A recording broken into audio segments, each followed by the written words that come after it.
I maxed out credit cards. I leaned on friends and family. So I had about 30,000 and like about 10 of it was to get started. I kept saying that to myself over and over. Failure's not an option. I've got to make this work. I'm all in. I'm like Texas Hold'em, all in. I pushed all the chips in. That was it. And there was no going back. And pride wouldn't let me fail.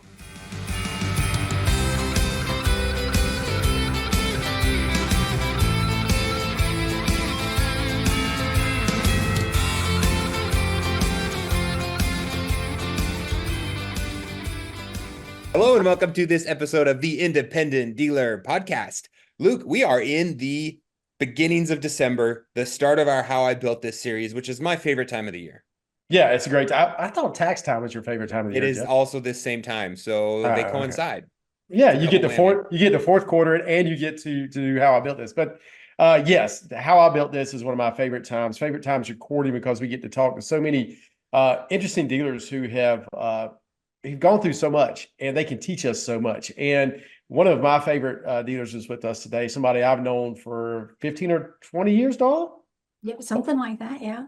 Something like that. We've been on boards together. We're in the same state. She has a beautiful dealership.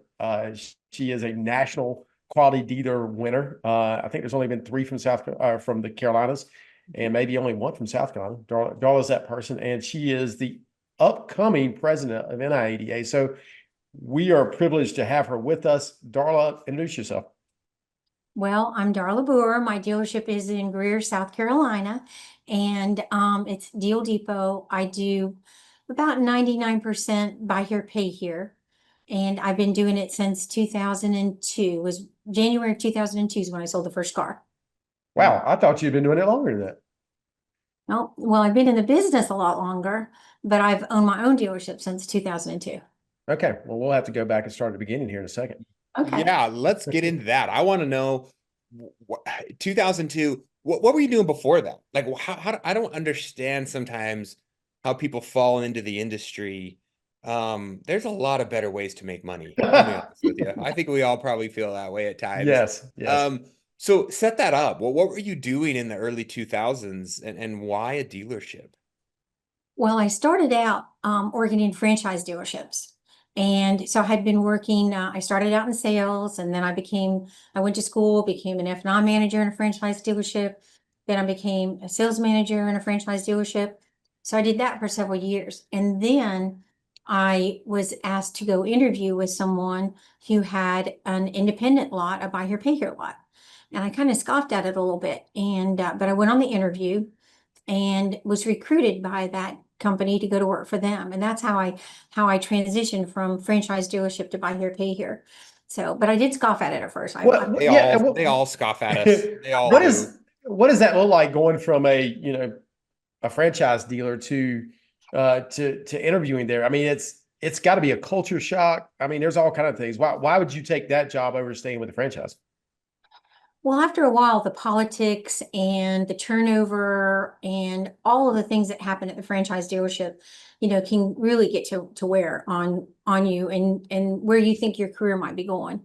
But if you're able to, and that's what was offered to me, I was able to cut my hours, have a better quality of life, be able to basically balance home and work life better, and not change my pay. Basically it was a pay match situation. So I was like, well, what have I really got to lose? And the challenge, I think what really probably hooked me on it was the challenge of getting this particular location up and going for this dealer who had multiple locations already. And it was all that in the upstate of South Carolina, or was that somewhere else? Yeah, it was in the upstate.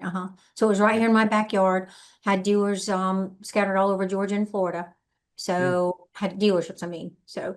Yeah. So you saw some upside, or you saw some potential equality of life. I think as independents, we struggle a lot thinking we can be more attractive to employees than the franchise stores can, right? Because we don't have all the fancy equipment and the big shiny showrooms and the fancy, you get to dress up in your little suit and tie and sell a Mercedes, a bunch of little penguins out there on the stoop waiting for people to pull in. So we don't have that ambiance or that. And I think as independents, we struggle to sell our value package. Like, why would you come work for me as a salesman or a manager or as opposed to going to the new car store. And so I think that speaks a lot, and dealers need to remember that, like, we do have good things and we need to be able to communicate that like they did to you, Darla, right? You saw that opportunity. How did Exactly. that go when you took that job? Did they deliver on that vision? Well, absolutely. The challenge was definitely there. The compensation was great. I made more when I switched over to buy here, pay here by about 25,000 a year. Mm. So because we got the store up and going, it was, was paid off what the store did. So, I did really well. And so yeah, they definitely delivered. And I So, stayed at that dealership for about 3 years and learned a lot. I'm sorry, I must have missed this. You went from a franchise to buy here, pay here store. Like, it wasn't just another retail store. Okay. Yeah, no, That it was definitely to buy here, pay here, yeah, and an independent buy here, pay here. that learning curve from what you were doing to that had to be very steep. Well, in a way, it probably would have been, but if I go back into my background, what I did many, many years before I got in the car business was I worked for a leasing company where we originated loans. So I underwrote them and then I packaged them and I sold them to the bank. I did everything from A to Z in loan origination for a leasing company. And then the second after I left that company, I went to work for myself and I started my own repossession agency. Oh, So for geez. many years in South Florida, I owned my own repossession agency. And so you take that finance and lease background Yeah. and that repossession background and the automotive background, and you have buy here, pay here in a bottle. That 100%. Yeah, you were designed to be a buy here, pay here dealer. That's so great. It's like What? put those three pieces of the puzzle together. Oh man, that's awesome. That is funny. So at what point, so you say you stayed with them for about 3 years, Uh-huh. and then was that up to what changed? What said, all right, is that when you sprung out on your own? No, actually, that particular company had many locations. Some of them weren't as productive as the one I was working at, and he got out of trust. And unfortunately, his lender came in and said, you have to get rid of all your high price managers, all your somewhat overpaid managers. And I will agree, we probably were overpaid, but we were making bucks. And so his lender said, we're going to work you through all of this, but you're going to have to get rid of them. And so I found myself on the unemployment line. Huh. And is this just, we don't have to mention the name of the company unless you just want to. Are they still in business or no? I think they still have one or two locations, I think. I haven't really kept up. That's been 25 years ago. So Yeah, Wow. and we've talked so much lately, Jeff, about these expanding buy here, pay here stores and the tragedies that happen in that. And I thought it was a unique occurrence that's just happening. But Darla, you're here to say that this is something that was tried in the mid to late 90s that didn't work either. Is that the case? yeah, that's definitely the case, Luke. They were really rolling and they had a great model. But at some point in time, they couldn't outsell their bad underwriting. And that's, if you could fog a mirror, they'd sell you a car.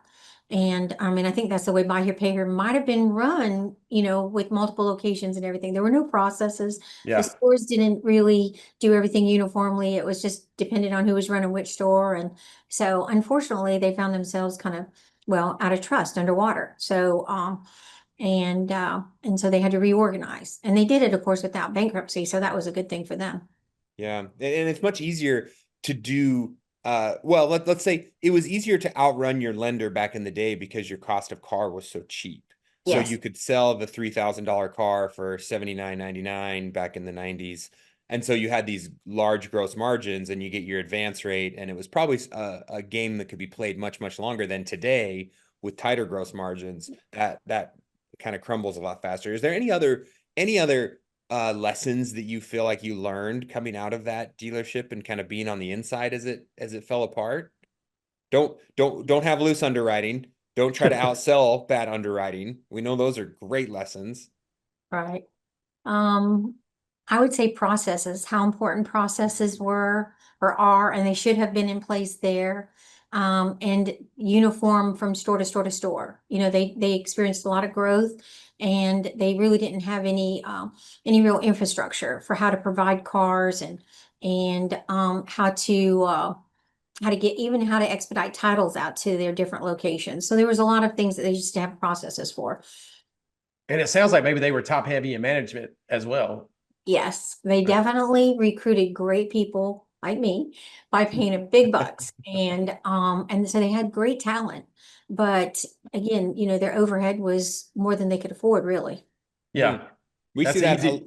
We do see that with some of the larger groups that expanded quickly, as they do have a lot of high paid, geniuses, let's say. And I don't know how you do it without them though, because I don't either. That's what I was about to say.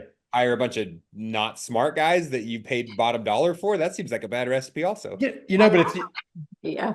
right, but if you had the right processes in place, you might could hire an idiot to do the job for less money. I don't know. Yeah, you guys have been doing it for years. Your dad has. Oh, that's funny, Jeff. Thank you, buddy. Just Thank kidding. So, Darla, you find yourself on the unemployment line, and where do you land after that? Like, that's got to be a little bit deflating, because you're like, well, I burned my bridges at the new car store. I bailed out. I've been doing this for a while. Did you love it? Did it sour you, or did you go after something in the same industry? Well, I went back to the franchise stores. I really hadn't burned any bridges. So I just went back to, what I was doing before. But it didn't last very long before somebody else came along and said, hey, there's somebody you need to talk to. Again, an independent buy here, pay here store. And I said, come on, I've been down this road. And but I went for the interview and accepted that position. So but again, it was a referral, and I wasn't looking to go back into the buy here, pay here, but again, fate pulled me right back that direction, and there I was, right back into the buy here, pay here, right here in the upstate again. So then I ran my second buy here, pay here, and I learned a lot of what to do and what not to do from both of those. I don't think that I'd be the dealer that I was or ready to start my own business had I not had roughly, almost 7 years between the two of them. Yeah. Yeah, that's super helpful, right? Oh my goodness, yes. And especially more like in a lot manager / general manager position, doing everything from A to Z, overseeing everything with, corporate office being separate from where I was. So when did you start getting the bug that you were like, you know what? I could do this on my own. I felt like it when at the second dealership that I worked at, when I was doing like 99% of everything, and the owner was semi-retired, probably more 90% retired. He'd never really been in the automobile industry, hadn't really done buy here, pay here before. I was teaching him the ropes pretty much, and how to grow his business and things to do. And not that he listened to everything that but I mean, at least, I was trying to share what I knew back with him. And I think that's when I a light bulb went on and said, why can't I do this for myself? And how long from that until you took the leap, and how did that look? Well, one of the things before I could do it myself was I had to have the pieces in place. A lot of it was the financial piece that I knew I had to have. So I worked there for about a little over 3 years. And then I took a little bit of time off and started my own right after that. But like I said, all the financial pieces. Now, interesting fact was that when I decided to start my own dealership was right after 2001. I mean, right after 9/11 in 2001. So I was getting all the pieces in place and actually sold the first car January 2002. So you know what business was like during that period. And so trying to get a line of credit, trying to get floor plan, trying to get inventory, doing anything was a struggle. Everything was a struggle. It was like a lot of blockers, but somehow or other I persevered through it and was able to get the doors open. And that's another whole story. But anyway, I started out with 12 cars and 1.5 employees in a little building, and grew it from there. Hey, just to jump in real quick and make sure you guys know about Buckeye Risk Services. Still a great sponsor of the podcast and a great partner to have at any dealership. Yeah, sure. Retail, buy here, pay here, no matter what. Tax planning is so important, and using a reinsurance company not only helps you with your tax plan, it also helps with generating wealth. And when you get toward the end of your dealership, you need something else to pull money out of, and it's a great way to just forced savings account, right, Jeff? Yeah, forced savings account. So if you are a dealer, buy here, pay here, retail, and you're doing 20 to 30 cars a month, call the guys at Buckeye. You will not regret getting a reinsurance company set up. You can sell your service contracts. You can sell your ancillary products. You can reinsure for your post-sale inspections. You can, of course, set up your CPI, collateral protection insurance if you're a buy here, pay here customer. Massive opportunities to build wealth and forced savings for rainy day funds. Yep. Good. Give the guys at Buckeye a call. There's a lot of people out there that probably don't understand what the economy looked like at the end of 2000 and 9/11 area, but the internet bubble had just burst, and then all of a sudden 9/11 happened, and 9/11 was a kick in the teeth to the economy, to say the least. It was a struggle. I remember that vividly, what was going on there. So that's a hard time to find financing, and financing wasn't as available then as it was, let's say, 2 or 3 years ago either. Oh, heavens no. It was I heard more no's than I ever want to hear again in my life. I mean, it was no, no, no, no, no, no, no, every which way I turned. No to line of credit, no to floor plan. I mean, so basically I got all the pieces in place to open the doors, but I had no cars. I did secure the lender that I had worked with before at another dealership, at a previous dealership. I secured that lender. But that was for financing notes and so on, but I didn't have that floor plan piece. And obviously I didn't have, the hundreds of $1,000s I needed in there to go buy cars. So floor plan was essential. So I always tell the story that my dad started in 1985, sorry, with $16,000, and $8,000 of that was to essentially get the building open and running. And the other $8,000 was for inventory. Do you recall how much money you had saved to open the door?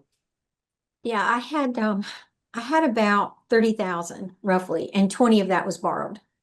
So I maxed out credit cards. I leaned on friends and family. I got So I had about 30,000, and like you said, about 10 of it was to get started. Then I had maybe about 15, 20 to start, buying some cars, and it was tough. That's so interesting. Who can I ask this, Darla, and you can punch me in the face if this is inappropriate, but when you say you, was this you and a partner, you and a spouse? Like, explain that to me. It was just me.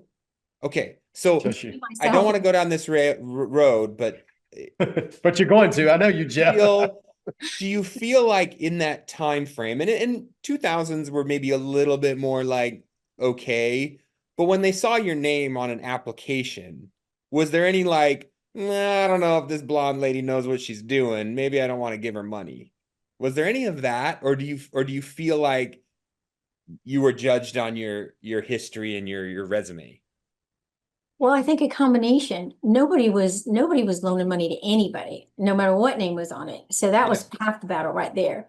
And but the other half of it was I did lean on my resume. I did lean on the all the contacts and the resume that I had built working at the franchise dealerships, and then my experience working at the 2 lots that I had worked at. And so I had built a good local reputation for myself. So that was helpful. But it wasn't enough to open the doors. But it was helpful. Yeah, I mean, Jeff makes a good point. Our industry is dominated by men. I mean, it was back then too.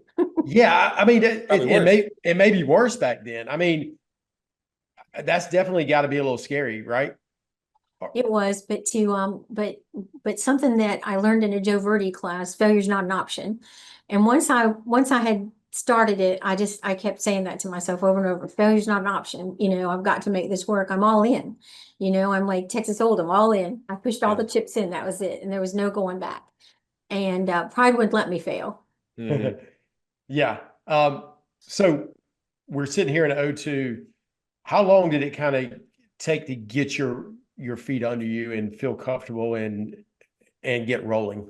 Well, it took a couple of years before I really felt like as if I was going to make it even, and there were ups and downs and some bumps in the road. I had someone that worked for me that embezzled from me. Oh, That was a real setback for me. I mean, here I am just getting going, and all of a sudden I realized the cash I thought I had in the bank, I didn't have in the bank. And Mm. so that was a tough one. So there were definitely some ups and downs. I'd probably say it about 4 or 5. And that I really felt like I was gonna, okay, I can make this do, I'm gonna make it. I could see that, I was paying the bills and I was able to put back some money, and I was staying on top of it. So everyone, just a moment here to talk about Blytzpay. Blytzpay is my payment process provider, PPP, whatever it is. But they're wonderful. They get the money in the bank, and that's really what matters. And it's simple to use, Jeff. It's so simple, and it helps us with our collection process. Yeah, you know what I've really liked, and I'm going to fine tune this even more, is their cash pay network, which is a crucial component, because we do have a lot of customers that want to pay cash, but I don't want to take cash in the office. It's dangerous. It's scary. I got to make deposits.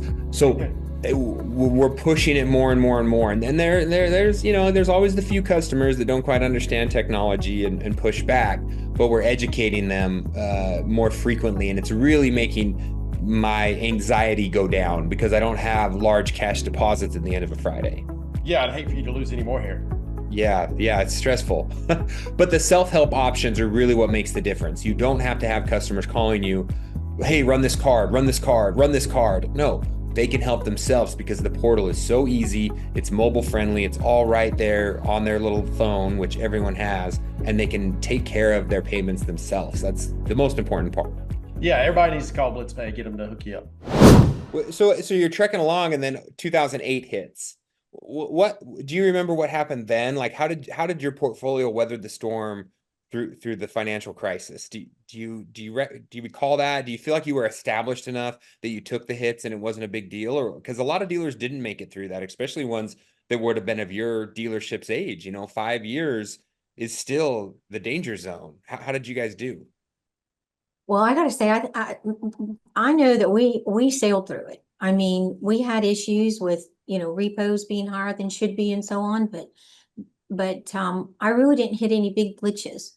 I heard a That's lot great. of people, crying the blues and having problems with a lot of lenders tuck and ran, and fortunately I didn't have all my eggs in one basket. I was smart enough from the get-go to make sure that I didn't just deal with one lender.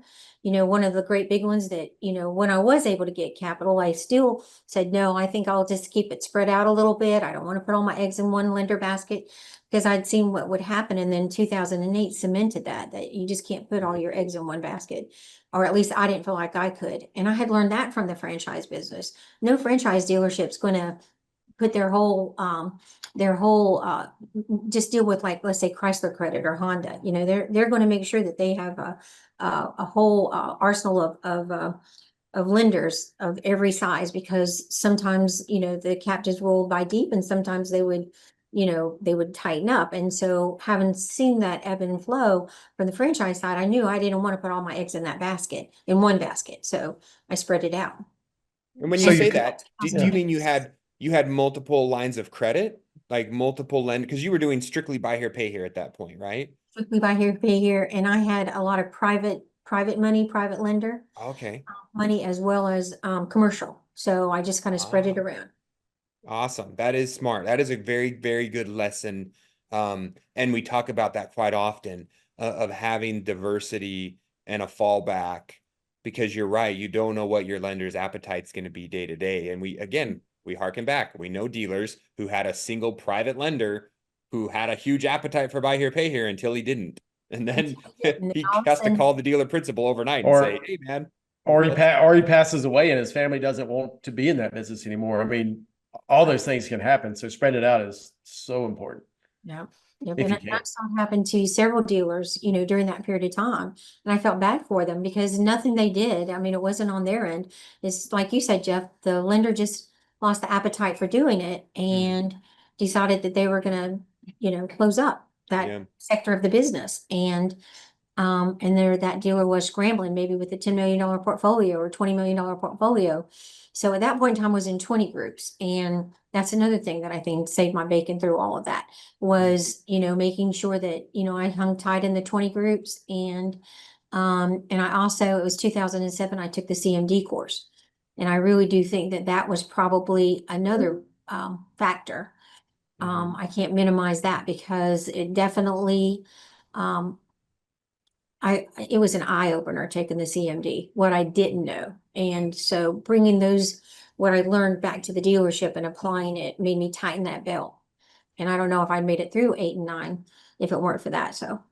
Yeah, well, that's a really good point. When you talk about those little things, like you had exposure to people and education that you took home and put in your dealership that had you not had it, you may not have been as wise to make those decisions, right? So we talk about this education, and the whole of us is smarter than any individual person. And so, that diversity of lenders, like you saw it, but again, you go to 20 group and it gets cemented, or other financial adjustments that you made during that time. It does say a lot to that. I want to talk, Darla, like as you grew, were there any real inflection points that you saw from the beginnings to now where you saw this, you say, this was a really good decision, whether you got it from a 20 group or got it from CMD? Do you see anything along that way that was like, that's something I really got right, or that was a bet that I made that really paid off? I would probably just go back to that CMD as being one of the main. And some of the hiring that I did was very smart. I learned from the guy that hired me, actually. He said, listen, don't ever be afraid to hire smarter than you. In fact, please do. And he said, that's why I hired you. You know more about the automobile business than I do. So he said, that's why I'm hiring you. So again, taking that lesson that I learned, from someone and then I applied it. And so I made a lot of hires over the years of people that, I hired the guy that I used to work for as a general manager in the franchise dealership. In fact, 2 of them worked for me. And, but they also wanted the better quality of life, balance of life. And that was the attraction for them. They were at a point in time in their life where that's where they wanted. But anyway, those were great decisions. So, Yeah, I think you've always been great at hiring. You've always had, it seems like always had a great staff, and you bring your staff to conventions and things like that. And I'm sure that goes a long way. thank you. It really does. It's all about the hire. It's who you put on the bus. And sometimes we get sideways about that. And more recently, in the last couple of years, I've gotten a little sideways about that. And just now getting back to the ABCs of hiring, making sure that I got the right people on the bus and having to rebuild that team. So yeah, I've been very blessed over the years with the right people either reaching out to me or me reaching out to them and being able to recruit them. So. Yeah, it's interesting when we look at very successful dealers that they themselves look successful. You find out that they have a very, very smart team behind them, and when you look at other dealers who are chickens with their heads cut off, you realize that they want to be the smartest person in the room. Yes. And then you look at their staff and you're like, oh yeah, like you are the head and you are the go-to for everything.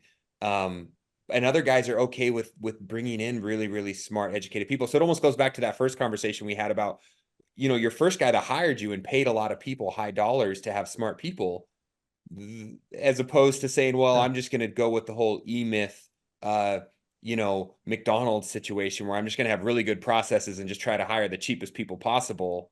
It's that interesting. It's a fine balance in there, I believe, because expenses can, especially on the buy here, pay here side, because cash is so important. Expenses can get out of hand so quickly. And if you hire too many chiefs or too many starters, too many 5-star athletes, if you recruit too many of them, next thing you know, you've got a lot of ego and you've got a lot of money going out the door.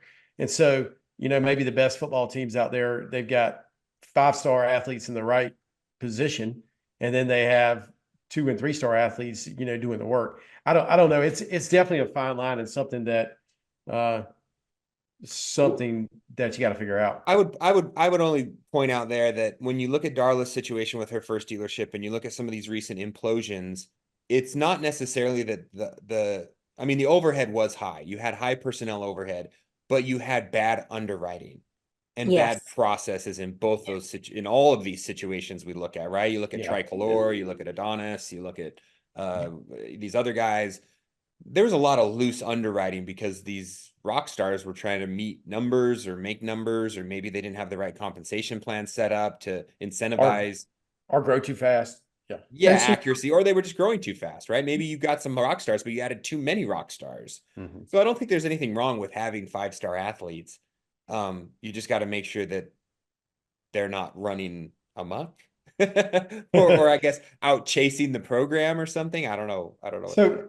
So you kind of sailed through the teens, I guess, is what we're calling them now. Kind of sailed through there, and all of a sudden, I mean, we won't gloss over it, but I'm pretty sure you went NQD in 2015 because you're a rock star when it comes to giving back to that area and to the people that serve us. You make it to COVID. What happens? I know you kind of maybe moved to bigger dealership at that time too. I think you had a lot going on. Well, I did. During the teens, I actually made a couple mistakes. I opened up like 2 or 3 locations. I was spread out. It was really hard getting the processes in place and all the different locations and the right people on the bus, the different locations. And so by COVID, I had pretty much decided that I was going to have one store and do it well. Sell as many cars as I could out of one store. So that was probably the saving grace then, because I had gotten back to just the one location and had decided we'll do one store, we'll maximize it. If I ever feel like I can't sell one more car out of this store, maybe I'll think about opening a second store. Yeah. But not until then. How many stores did you get to? I had 4 different locations, 3 open at a time. Oh, okay.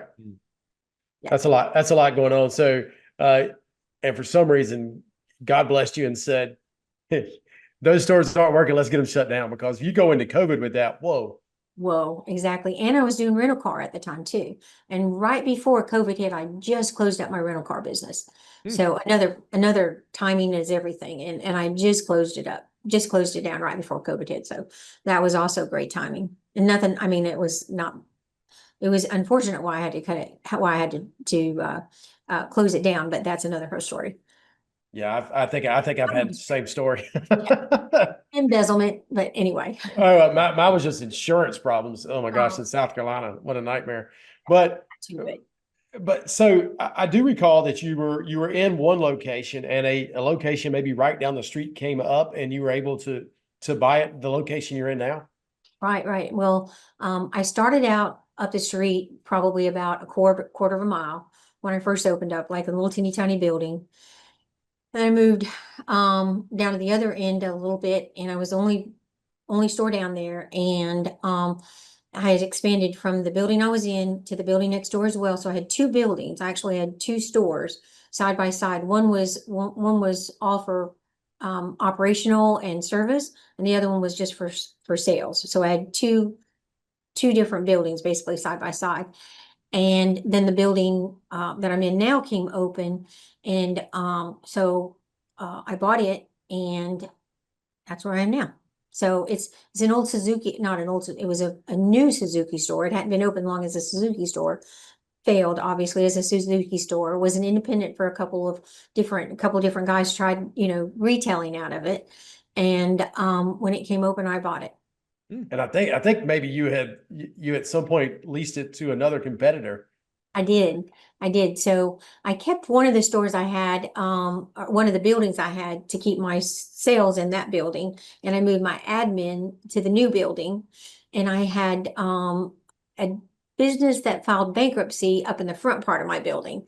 And so, we co-shared this building for a while. We had this imaginary line that went across the parking lot.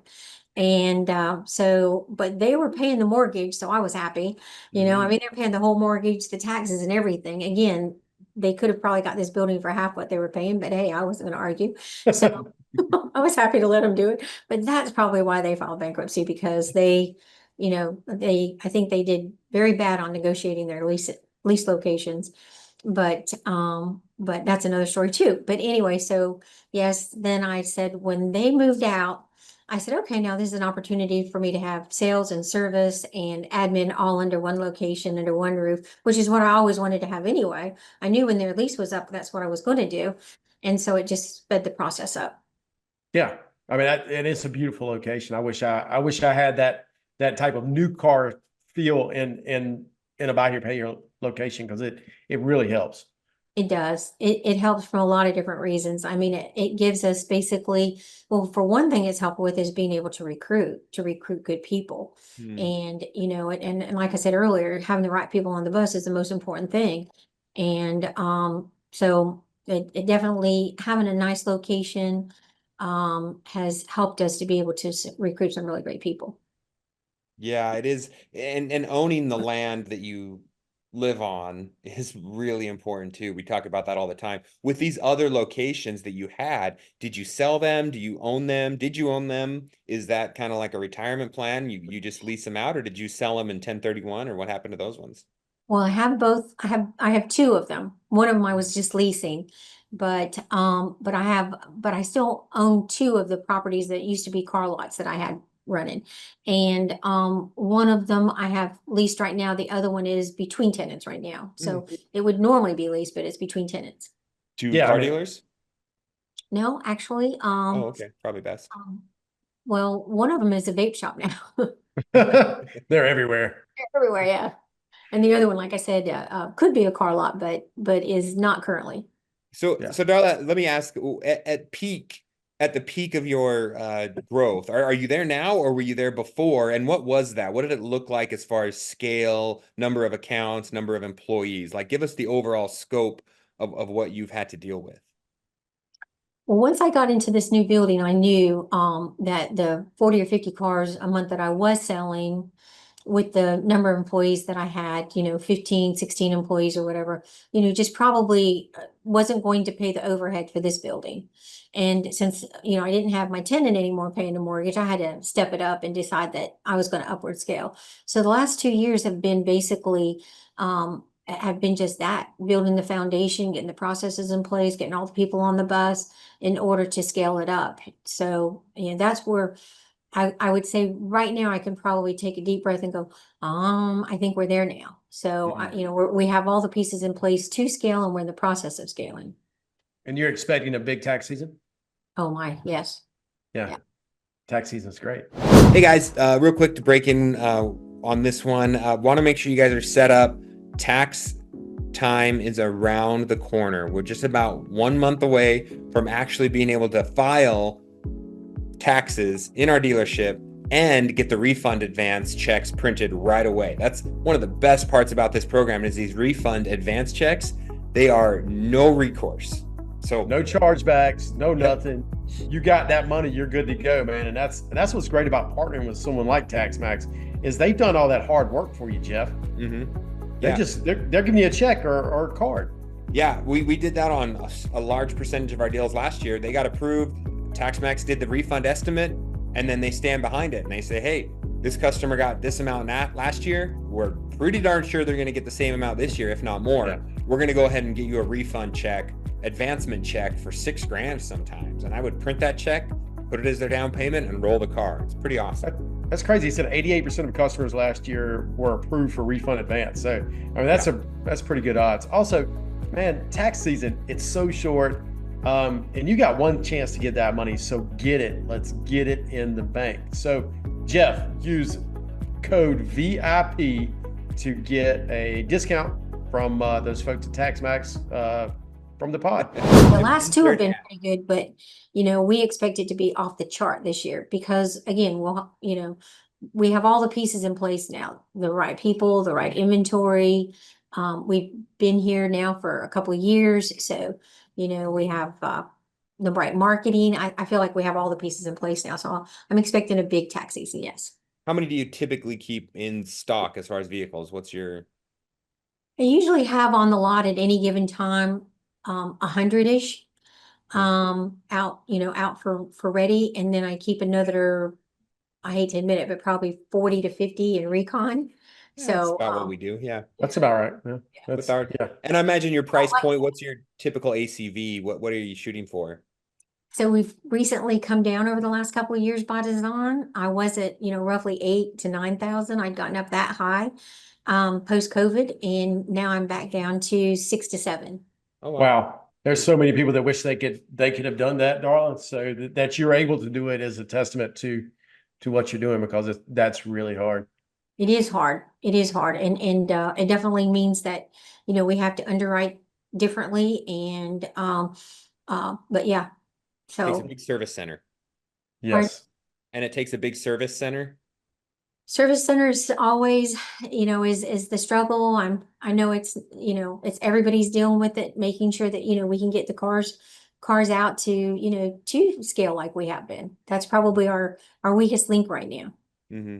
Yeah. So I do want to go down the trail of your ascension from CIADA up to become an NIADA president. And maybe if you just could talk about what the association has done for you in your business, and where do you see the association now, and where do you see it going?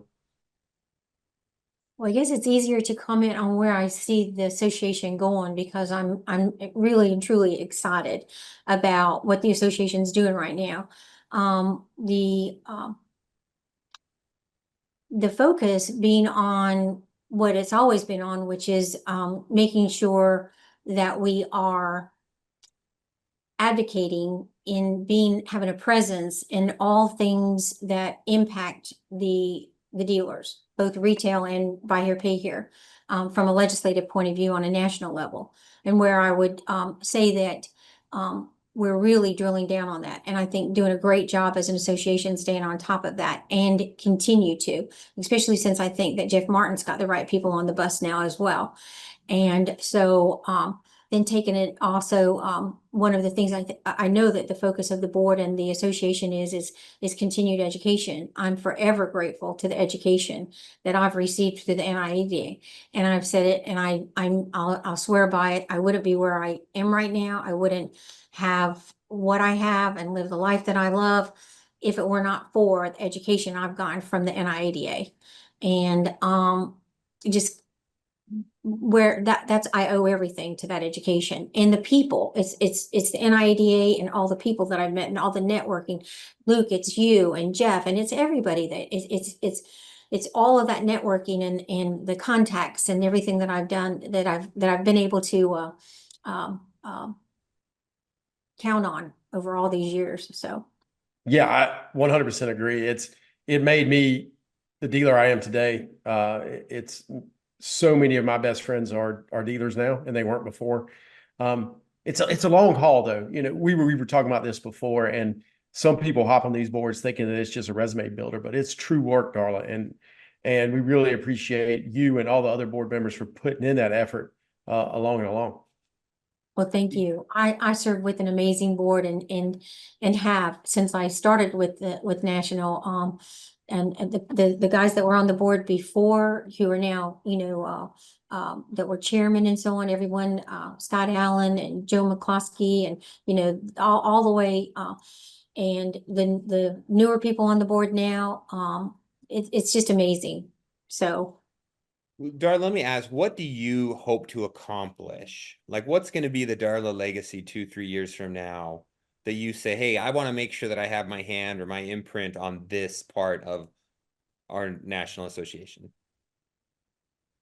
I believe that it's my vision as well as the board's vision, and Jeff Martin's vision. So I can say this freely that, to make sure that the NIADA is the foremost authority when it comes to all things dealer education.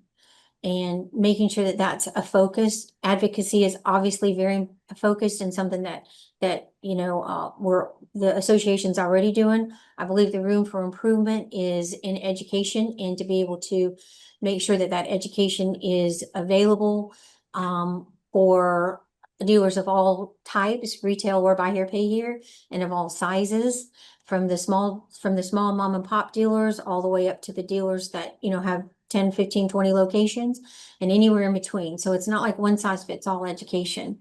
Now that isn't something that can be done overnight to scale that and grow that as an association, but I do believe that's where the association's going. Mm-hmm. I do think, education is so important.